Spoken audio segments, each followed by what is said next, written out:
When a string is plucked, it vibrates at a particular rate.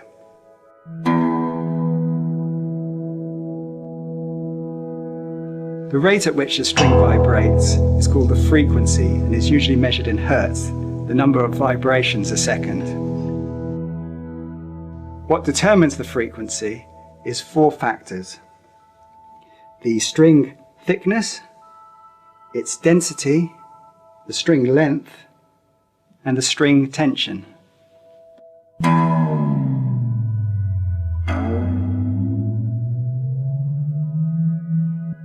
We humans perceive frequencies within a certain range as pitches. The range starts roughly at 20 Hz and goes up to about 20,000 Hz or 20 kHz. Notice that the shorter the string is, the higher the frequency or pitch. In fact, the string length can be thought of as wavelength, and there's an inverse relationship between wavelength and frequency. The higher the wavelength, the longer the string, the lower the pitch. And the shorter the wavelength or string, the higher the frequency or pitch. So musical instruments like the guitar use this principle to create different pitches. For a string of a particular type, thickness, and tension, you can change the string length or wavelength to create different pitches. Here's a long wavelength and a shorter one, creating a higher pitch. So different string lengths create different pitches.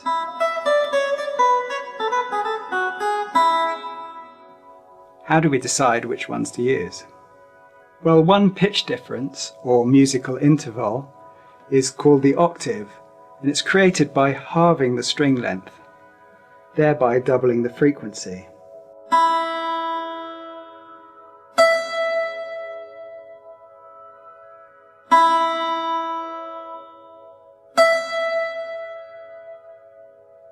So doubling a frequency gives us an octave.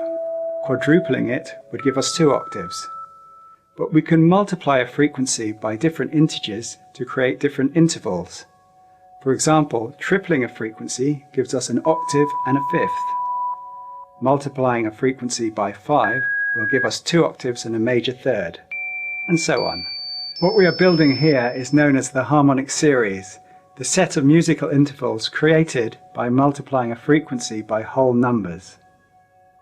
One way to create scales is to take these intervals, usually the lower ones, and bring them down to the same octave, and they sound sonorous together.